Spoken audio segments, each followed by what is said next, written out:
While Ontario has the largest Aboriginal population in Canada, British Columbia has more distinct Indigenous languages and cultures than any other province. Today, nearly 200,000 First Nations people live in British Columbia. Many live in ancestral territories. Others live in urban areas. Of the 11 major Aboriginal language groups in Canada, 8 are found in the province of British Columbia. Hence, to understand the First Nation peoples in Canada, the Museum of Anthropology at the University of British Columbia is a good place to start. Situated on the traditional land of the Musqueam First Nation, MOA houses myriad collections of Aboriginal sculptures, canoes, textiles, and other artifacts from the Pacific Northwest coast. Though anthropologists believe that the First Nations arrived from Siberia across the Bering Land Bridge about 13,000 years ago, the First Nations believe that they have always been here from time immemorial. Take a glance at this map, which shows British Columbia prior to the arrival of Europeans. 19 First Nations are represented on the map, with the dotted lines being the rough outlines of the territories they would have inhabited. In this trip, we will be touching upon 3 First Nations groups along the coast, namely the Haida, the Kwakwaka'wakw, and the Musqueam. First Nations on the northwest coast occupy all the way up from Alaska down to British Columbia, Washington, Oregon, and even parts of Northern California. They enjoyed ample food resources, including shellfish, land animals, and vegetation. Without concerns for food resources, they had permanent settlements in winter and could spend more time carving poles and holding ceremonies. Another thing that made their lives enjoyable was this amazing tree, the western red cedar tree. They discovered that this one tree could take care of most of their survival needs for housing, transportation, and ceremony. So this tree was also called the Tree of Life. How miraculous was the western red cedar tree? Cedar tree was long-lasting, easy to carve, softened when heated, and had a very strong smell which was repugnant to insects. So it made a perfect material for what are known as the bentwood boxes. Bentwood boxes were unique to the Northwest Coast peoples of British Columbia. The body of the box was made by bending a single plank of cedar. The plank was steamed until it was malleable enough to bend, and the final corner was sealed with bone or wood, after which the top and the bottom were made. Bentwood boxes were of multiple symbolic and practical uses. Those highly decorated with carvings and paintings were called keepers of the wealth, and inside were the regalia for the winter ceremonies, which are called spirit dance or potlatch.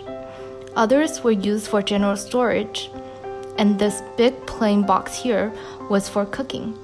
Natives filled it with water and put hot rocks in, brought the water to the boil, put in salmon or vegetable, and put the lid on. People are still making bentwood boxes today for 3 reasons: to still hold ceremony regalia, to give away as a gift, or to sell. Cedar was also the raw material for totem poles. There are generally 4 types of totem poles. An inside house post is a post placed inside a house for structural purposes such as supporting the beam, and the post also introduces the family story through the rich details in the carvings. The second type is the outside house post that often has a door on it. Generally speaking, a family would have one outside house post standing in the front of the house and one outside house post in the back. Like the inside house post, the post outside also displays the family story. The third type, the freestanding memorial poles, are in memory of a chief or an important person. Now, the last type of totem pole, the mortuary pole, were for a special practice of the Haida Nation in the 1800s. when a high-ranking chief or elder died, their bodies were prepared for burial and put in an ancestor's house. A year after their death, their bones would be put in a box and placed into the cavity on the top of the mortuary pole. The box was then hidden from view by a frontal board depicting a lineage crest. The term totem pole is misleading because the pole has never been an object of worship. Instead, it tells the family story, its lineage, achievements, rights, and privileges. Crest pole would be a more accurate term because many poles have a crest. A crest is the lineage affiliation of the owner. A crest figure can be an animal, an element such as the sun, or it can be a supernatural being. Thunderbird is often an imaginary creature that appears as a crest image. This Thunderbird carving here is by the Kwakwaka'wakw First Nation artists. Kwakwaka'wakw artists are generally more dramatic and elaborate, in a hope to attract viewers into the spirit world where the nation descends from an ancient creature. A major transportation for the coastal inhabitants were the canoes. Canoes were made by hollowing out an entire red cedar tree, followed by a meticulous steaming and carving process. The size and design of a canoe varied depending upon the water and the type of fishing. The Musqueam on the Fraser River used canoes that were smaller and more flat-bottomed, while here in the museum lies a prototype of an ocean-going canoe from the Haida Nation. The Haida on Haida Gwaii tended to have the largest canoes because the water around the archipelagos was very rough. So the Haida canoes were designed with high-bound stern and a good amount of breadth. By the late 19th century, native fishermen replaced canoes with motorboats, but canoes persist for ceremonial purposes, ecotourism, and education of the next generation.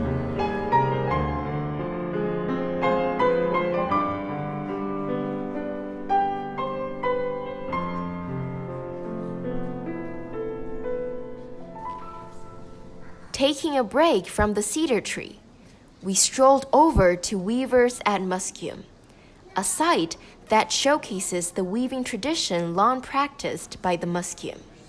Musqueam weavings were originally made from mountain goat wool and plant fibers.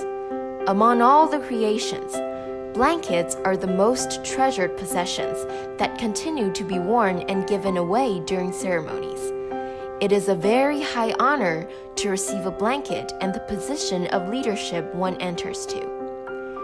The weavings also demonstrate Musqueam's huge knowledge and attention assigned to colors, as many productions feature vivid visual effects. Though weaving was once discontinued around the 1900s, Musqueam members initiated a revival of the tradition in 1984. Since then, weaving continues to flourish among the Musqueam Nation, as many members have become adept weavers.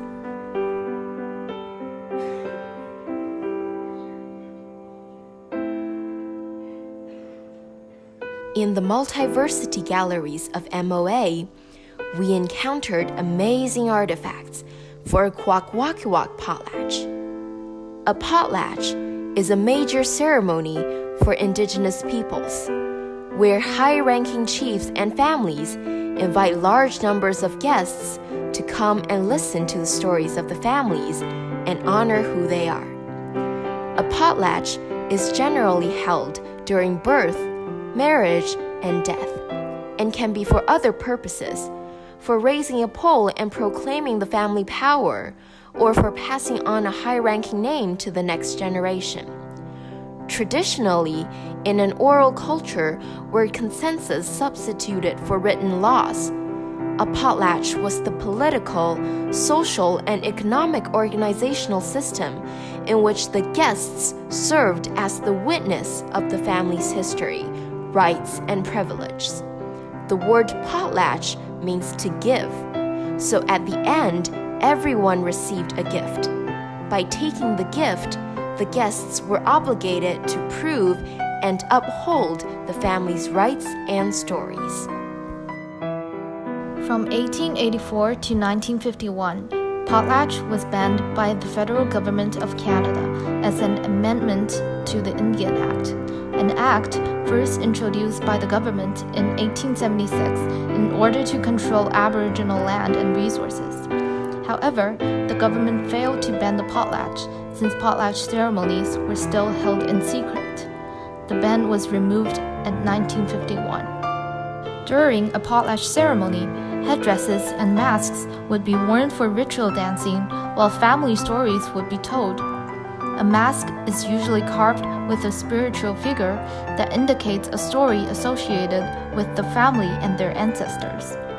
It is a privilege to wear a mask, and only members who belong to the family can wear it. Raven is the creation that appears in many First Nations ancestor stories. This intriguing headdress you see is the Great Raven Mask. It was owned originally by the Scow family, and only the family had the permission to wear the mask and dance. This is a creature called Thunderbird. The Thunderbird mask was donated to the museum by Kwakwakiwak chief Calvin Hunt. He is a member of the Thunderbird family, so he also did Thunderbird dance at a young age.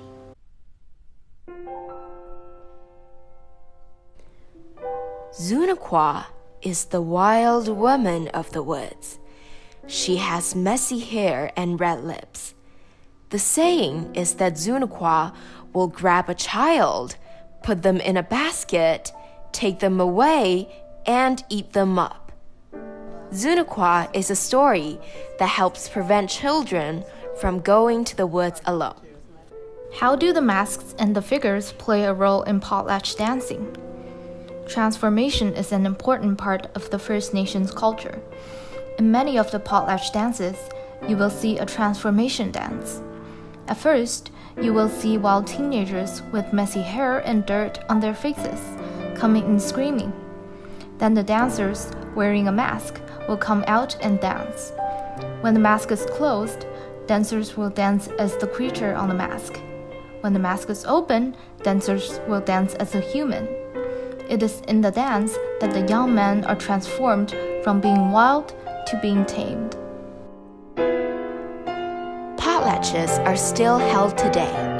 Traditionally, they lasted for months. Now, a potlatch is usually held over a weekend and consists of two parts.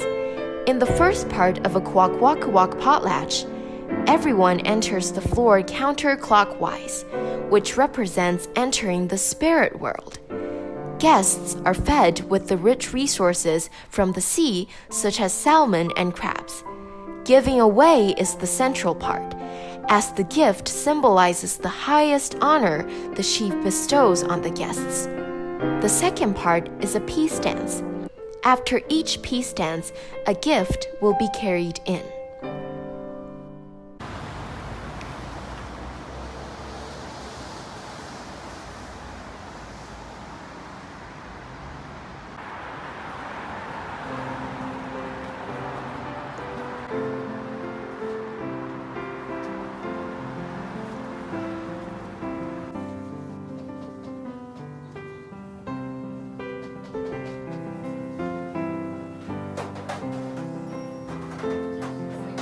For dinner, we arrived in Salmon and Bannock, the only First Nations restaurant in Vancouver. The restaurant cuisine features salmon, game meat, and bannock, a traditional type of Indigenous bakery. We were at first slightly concerned that the cuisine might be westernized, but then were very delighted to hear that the restaurant gathers both First Nations guests and staff from different Aboriginal tribes, including Cowichan, Haudenosaunee, and Musqueam. Our waiter kindly offered detailed introduction of their food culture while we enjoyed our dishes.